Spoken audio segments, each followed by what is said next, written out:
All right. Thank you for joining and watching another Cyber Zero Gaming video. As many others have done, they've joined the ranks of the Mercury Star Runner, and I too have joined those ranks. And I want to tell you why.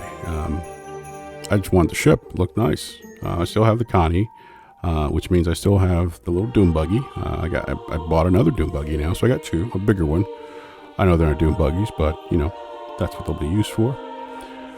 I tried to complete some box missions with the Mercury Star Runner here, and that didn't go so well. Apparently the box missions are just not designed to be completed right now, because when I line up the presents in the perfect angle that the dark green outline says, I don't get credit for the boxes being placed down. So sometimes it does. I mean, I have missions where I literally just threw the box close, took off, and I got credit for it. But with these particular missions, they're not registering. So that's what you see going on here. I'm trying to pick up the boxes and deliver them. And anyway, out of failure comes great opportunities to do other things, which is why we're doing this. So there is something that I want to share with you all at the very end, which is the effects that I haven't noticed before. So right now you're looking at 312, and some of the ambient lighting, that all looks very familiar. As you can see here, we're going to play Santa Claus by jumping out of this ramp and onto chimneys, into those buildings. Not really. So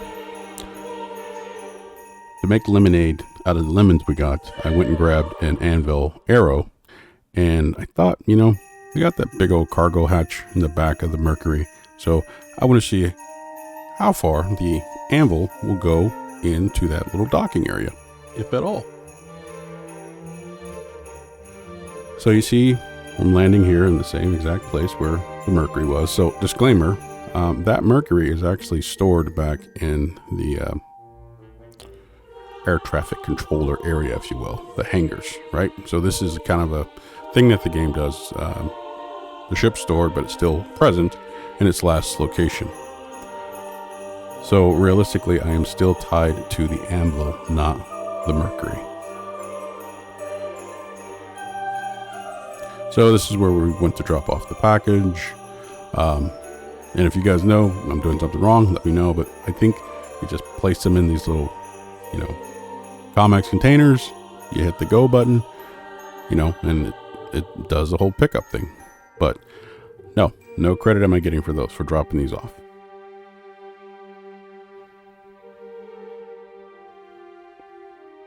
So on to the main event. So we're going to take off and make this happen. Just a couple of things. I was really expecting the ship to go a little nuts when the two came in close proximity to each other, and you'll see right here what I'm talking about. So as you see, we're lining it up, getting closer. Yep, looks good. Looks like it can fit. It looks definitely like it's gonna go, and oh, there it is. And I don't know why we're seeing all these the layers being removed from certain things in the game, but that's happening a little frequently, more frequently than it did in 311 for 312. Here you see the ship is, well, apparently just going to line itself up right. Yep. Yeah, I miscalculated that wing clearance. I did. Anyway, gonna hop into the pilot seat here. Raise the ramp. And see how far we get. As a betting man, I really thought that the moment we got all situated that we were going to hear,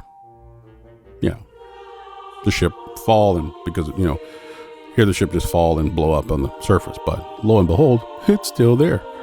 It's still right there. So as you can see, we're going to start to take off. Up goes the landing ramp. Oof, thought that was it. Thought an explosion was definitely going to happen there. Doesn't. The anvil arrow is still kind of hanging out back there. And as you can see, we're lifting off. I really thought it was going to blow.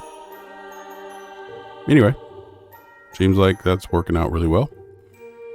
But maybe we can just do a tag-along thing. You know, just going to raise the landing gear here. Nothing can go wrong. And then it's like super easy.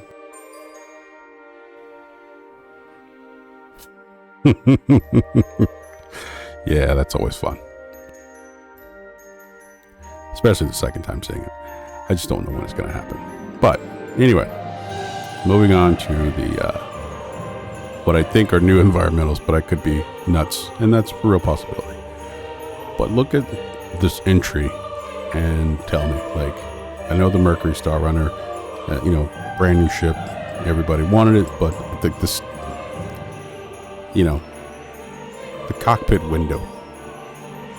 Yeah, that windshield, it's a little jacked. I see all kind of imperfections in it, and you know, I want to take like a little, you know, microfiber towel and just clean it off. But anyway, it works great for showing these ambient effects because you can see the impurities in the glass, and then sometimes that is condensation, and then sometimes that's just, you know, rain. But I'm saying on a perfectly clear sky day, there shouldn't be any moisture effects that make the windshield look like it's, you know, been through battle. So I want you guys to see this. So you see the red tint that we're seeing in certain places already. Not going through here, but right as the door, because the back door is open, right? As we make our way back to the pilot seat, one more door, and I want to get this to where it's always right here. Okay, so if you start to notice, you see that red ambient light in the background. Okay, that's coming from the sun. That's a huge effect for me. That it is painting the background red as it's casting away the light for the sunset. And then you see across the horizon, you see that same red glow. Because remember, when we were on our approach, it was a very green tint. Now, as we're taking off, and especially right there in the center, and then there on, you know, the control mechanisms, you see the same red tint coming through, you know, the windshield. I've never noticed this before, and again, it could be crazy. It could be crazy man talking, because it's been in every other effect, right? But I think that's a very, very nice image that I want to share with you guys.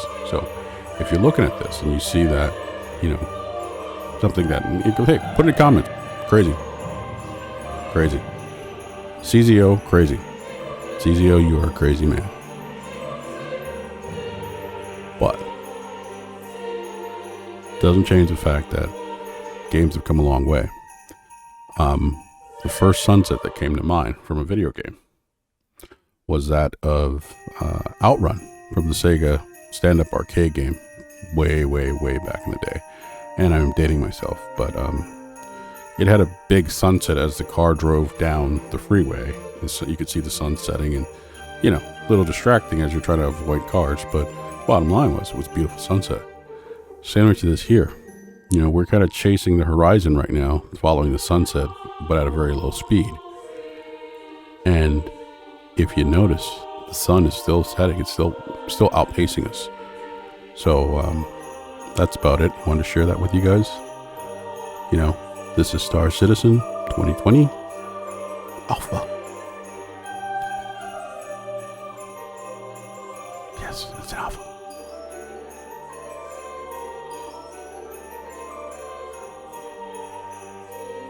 Like, comment, and subscribe.